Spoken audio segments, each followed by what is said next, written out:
Pakistan team के batting coach Mohammad Yusuf ने New Zealand के खिलाफ पहले वनडे में पाकिस्तान की शिकस्त का जिम्मेदार बोलर्स को करार दे दिया।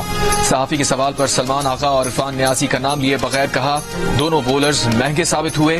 बोलर्स को इतने रन्स नहीं देना चाहिए थे। देखना होगा दूसरे वनडे से कबल 5वें बोलर की जरूरत है या नहीं। ऑलराउंडर को खिलाना है या एक मुकम्मल बोलर को प्लेइंग 11 में रखना है। टीम की सिलेक्शन से मुतालिक सवाल भी टाल गए। बोले, इस वक्त टीम सिलेक्शन से मुतालिक बात करना मुनासिब नहीं। बोलर्स के इजाफी 43 रन पर भी शिकस्त का बाइस बने। हदफ 240 या 260 तक होता तो अच्छा रहता। मोहम्मद यूसुफ ने प्रेस कॉन्फ्रेंस में कहा कि सलमान आगा और बाबर आजम की बैटिंग से पाकिस्तान अच्छी पोजीशन में आ गया था, लेकिन एक ही ओवर में 2 विकेटें गिरी। सलमान आगा के साथ विकेट पर कोई रुक ना सका और मैच हाथ से निकल गया।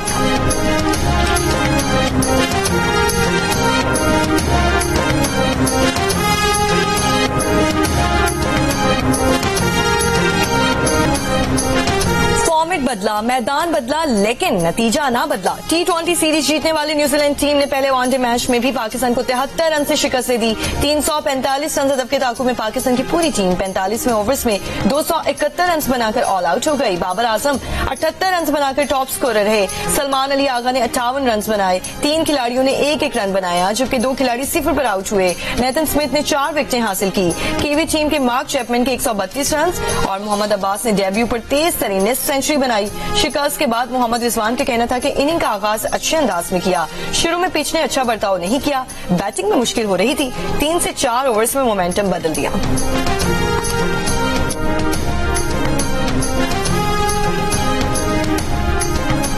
मसूम में लखपास के मकाम पर बलूचिस्तान नेशनल पार्टी के धरने के करीब खुदकुश धमाका। पुलिस के मुताबिक बीएनपी धरने के करीब रजाकारों ने मशकूक शख्स को रोका, तलाशी लेने के लिए दूर ले गए। इस दौरान मशकूक शख्स ने खुद को धमाके से उड़ा लिया। अख्तर मेंगल का धमाके के बावजूद लखपास पर धरना जारी रखने का ऐलान। कहा, हमले हमारे हौसले पस्त नहीं कर सकते। रास्ते खुले मिले तो धरना कोयटा में होगा। तर्जुमान बलूचिस्तान हुकूमत का कहना है कि वाकई की तहकीकात की जा रही हैं। इत्तफाक हुआ था कि आज हुकूमती कमेटी सरदार अख्तर मेंगल से मुलाकात करेगी। हुकूमती कमेटी रास्ते में ही थी और वाकया पेश आया।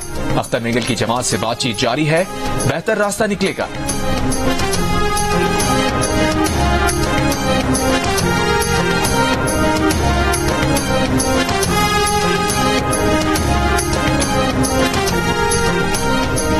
वजारत खारजा के जरिए अफगान हुकूमत के सामने दहशतगर्दी का मसला मौसर तरीके से उठाने का फैसला। वज़ीर दाखिला मोहसिन नकवी ने काउंटर टेररिज्म कमेटी को आगाह कर दिया। कहा, दहशतगर्दी से निपटने के लिए वज़ीर आज़म, आर्मी चीफ और तमाम स्टेक होल्डर्स एक सफ़े पर हैं। सूबों की मुशावरत के बगैर कोई फैसला नहीं किया जाएगा। खैबर पख्तूनख्वा और बलूचिस्तान को दहशतगर्दी के चैलेंज से निपटने के लिए हर मुमकिन मदद फराहम की जाएगी। फ्रंटियर कांस्टेबलरी की तंजीमें 9 के बाद इसे नेशनल रिजर्व पुलिस में तब्दील किया जा रहा है। इजलास को बताया गया कि national intelligence fusion and threat assessment centres के कयाम की मंजूरी दी जा चुकी। सूबों में काम जारी है।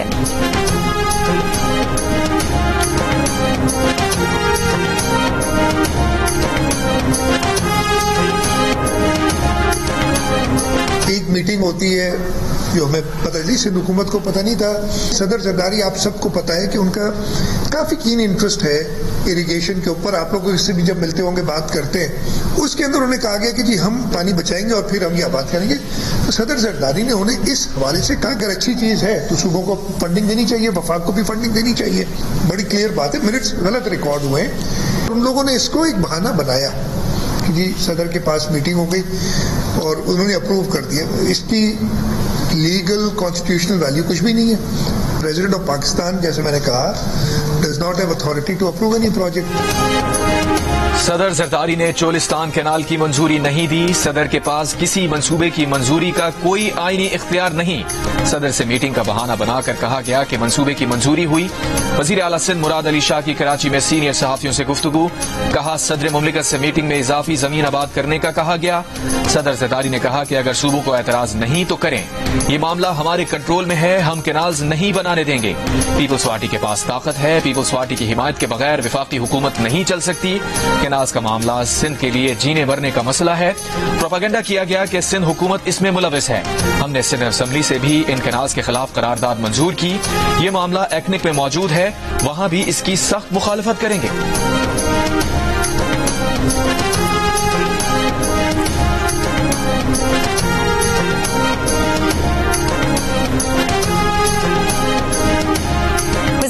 खैबर पख्तूनख्वा अमीन गंडापुर ने कहा है कि सूबे में कोई फॉरवर्ड ब्लॉक नहीं बन रहा। मुल्क इस वक्त बदतरीन इंतजामी और कानूनी बहरान का शिकार है। जंग और द न्यूज में शाये होने वाली अरशद अजीज मलिक की रिपोर्ट के मुताबिक वज़ीर आला खैबर पख्तूनख्वा ने इल्जाम लगाया कि तहरीक इंसाफ के रहनुमाओं और कारकुनों को मुसलसल निशाना बनाया जा रहा है।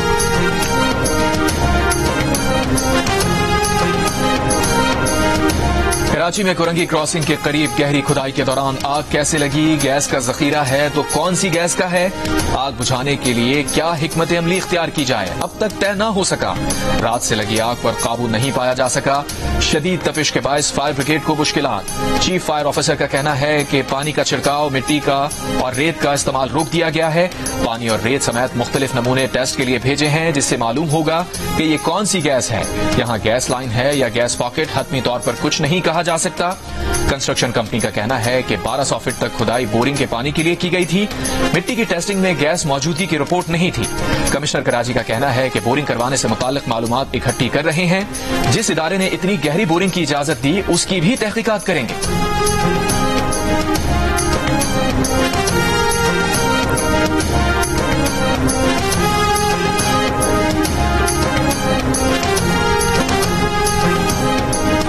म्यांमार और थाईलैंड में 7.7 शिद्दत के जल्जिले ने तबाही मचा दी। हलाकतों की तादाद 1000 से जायद, तकरीबन 2500 अफराद जख्मी, दर्जनों लापता। मुतासर इलाकों में इमदादी कार्रवाइयां जारी। जल्जिले से सबसे ज्यादा नुकसान म्यांमार के शहर मंडाली में हुआ, जहां 694 अफराद हलाक और 1700 जख्मी हुए। बैंकॉक के गवर्नर का कहना है कि जल्जिले से 10 अमवात हुई। 30 मंजिला इमारत गिरने से दर्जनों मजदूर मलबे तले दब गए। 100 से ज्यादा अफराद अब तक लापता। शहर में 2000 से ज्यादा इमारतों को नुकसान पहुंचा। मुतासर इलाकों में रेस्क्यू ऑपरेशन जारी। अमवात और तबाही पर चीनी सदर शी जिनपिंग का इज़हार अफसोस। चीन ने 82 अफराद पर मुश्तमिल इमदादी कारकुनों की टीम म्यांमार भेज दी।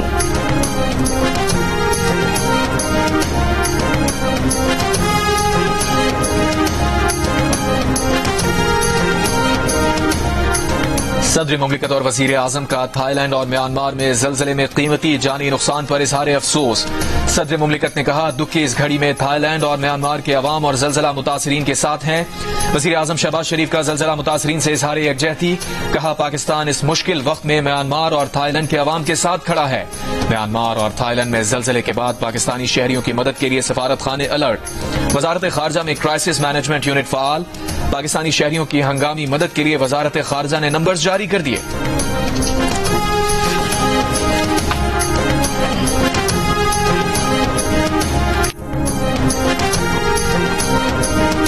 भारत में अकलियतों पर रियासती जबर के शवाहिद मौजूद हैं। अकलियतों के खिलाफ वाकयात हुकूमती अनासिर की मिली भगत से होते हैं। भारत अकलियतों के हुकूक का चैंपियन बनने की पोजीशन में नहीं। पाकिस्तान ने भारतीय वजीर खारजा जयशंकर के पाकिस्तान में अकलियतों के साथ नावसलूक के बयान को मुस्तरद कर दिया। तर्जुमान दफ्तर खारजा ने कहा कि पाकिस्तान में रियासती इदारे अकलियतों के तहफ़्फ़ुज़ को यकीनी बनाते हैं। उसके बरअक्स भारत में अकलियतों के खिलाफ नफरत और तशद्दुद को फरोग दिया जा रहा है। भारत में मसाजिद और दरगाहों पर हमले मामूल बन चुके। भारतीय हुकूमत दूसरों पर तनकीद के बजाय मुसलमानों समेत अपनी तमाम अकलियतों के तहफ़्फ़ुज़ को यकीनी बनाए।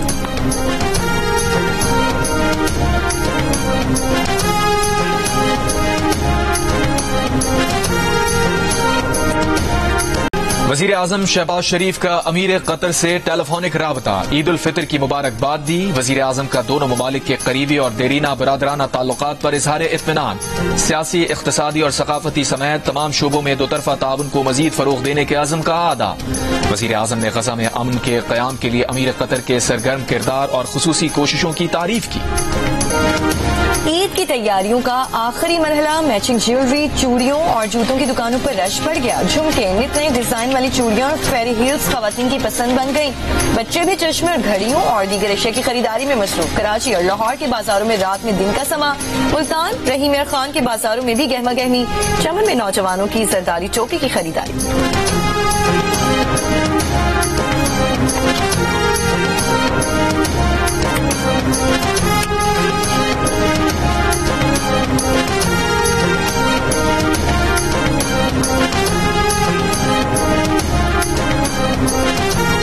ईद पर ब्यूटी पार्लर्स पर भी रश। कहीं खवातीन मेहंदी लगवाने तो कहीं फेशियल करवाने में मसरूफ। हेयर डाई करवाने का काम भी जारी। तैयारी में मर्द भी खवातीन से पीछे नहीं, सैलून पहुंच गए। कहते हैं ईद पर अच्छा नजर आने के लिए हेयर कट और फेशियल जरूरी है।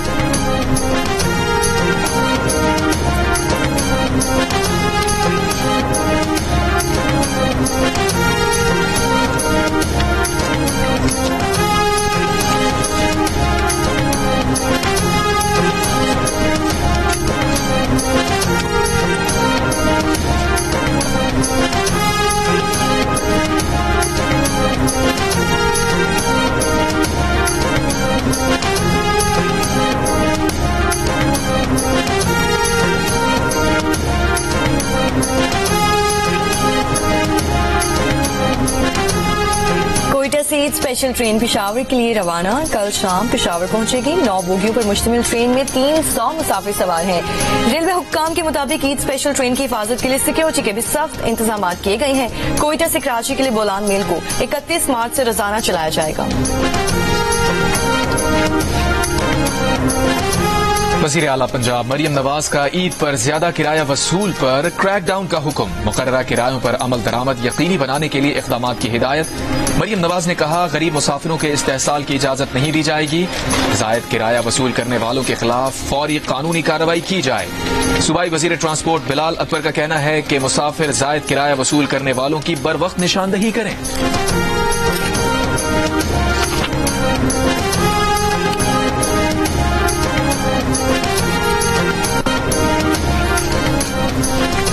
वज़ीर इत्तलात सिंध शर्जील इनाम मेमन का कहना है कि जॉब पोर्टल कामयाब तजुर्बा रहा। 1,24,000 अफराद ने इस पोर्टल को इस्तेमाल किया। पोर्टल पर 2,903 फाल नौकरियां नजर आ रही हैं। सूबे के लाखों लोग पोर्टल से मुस्तफीद होंगे। इसका दायरा कार वसी कर रहे हैं। चंद रोज पहले बिलावल भुट्टो ने आई वर्क फॉर सिंध के नाम से पोर्टल का इफ्तिताह किया था। फैसलाबाद में इज्तिमाई ज्यादती केस में तीसरे मुलजिम की गिरफ्तारी के लिए पुलिस के छापे। गिरफ्तार 2 मुलजिमान को शनाख्त परेड के लिए आज जेल मुंतकिल किया जाएगा।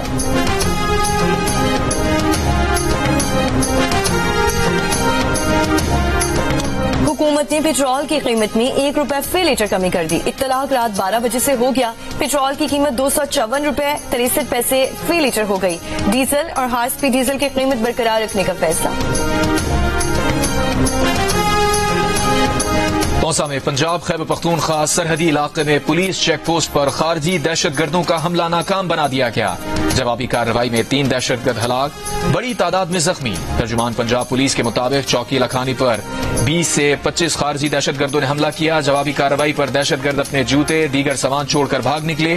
पंजाब पुलिस अलर्ट है, खारजी दहशतगर्दों को पंजाब में दाखिल नहीं होने देंगे।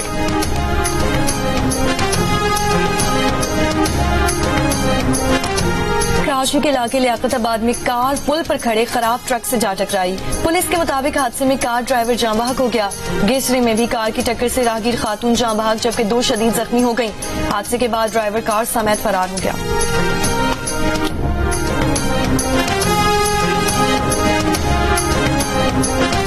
पीपल्स पार्टी के चेयरमैन बिलावल भुट्टो जरदारी नौडेरो पहुंच गए। बिलावल भुट्टो जरदारी का ताजिर संतोष कुमार के कत्ल पर अहले खाना से इजहार अफसोस। बिलावल भुट्टो की गरीबाबाद महल्ले आमद। शहीद ASI रमजान भुट्टो के लवाहिकीन से ताजियत की।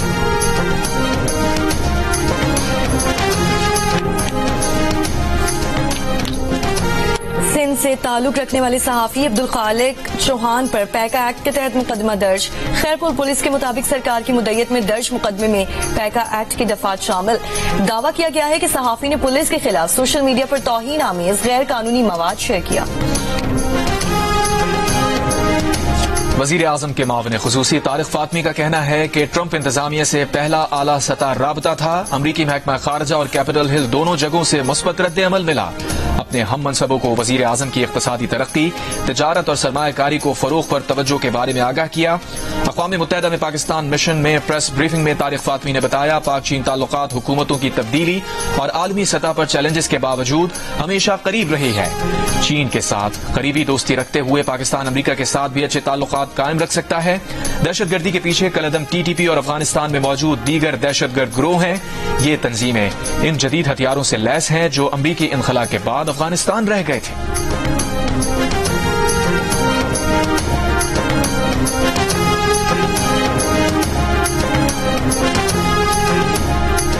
दिल का रिश्ता ऐप ने खास अपने सार्फिन के लिए VIP मैच मेकिंग सर्विस मुतारिफ करा दी है, जिससे बेहतरीन प्रीमियम रिश्ते हासिल किए जा सकेंगे। इस सर्विस के जरिए मैच मेकर्स 172 ममालिक से लाखों प्रीमियम रिश्ते हासिल कर सकते हैं। तो 2 एक्टर्स बचे, एक आप और एक फला। तो फला कौन होने चाहिए? आप एक्टिंग करते हैं?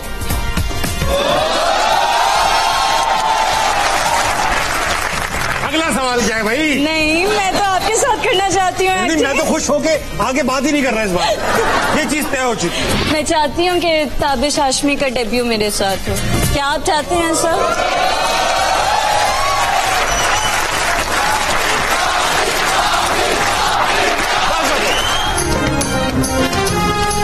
और अदाकारा आसिका डैनियल बनी ताबिश हाशमी की मेहमान। आसिका को किस अदाकार के साथ काम करने की ख्वाहिश है और अदाकारी से पहले क्या करती थी? शुरा के सवालों के दिलचस्प जवाब देखिए प्रोग्राम हंसना मना है में आज रात 11 बजे सिर्फ जियो न्यूज पर।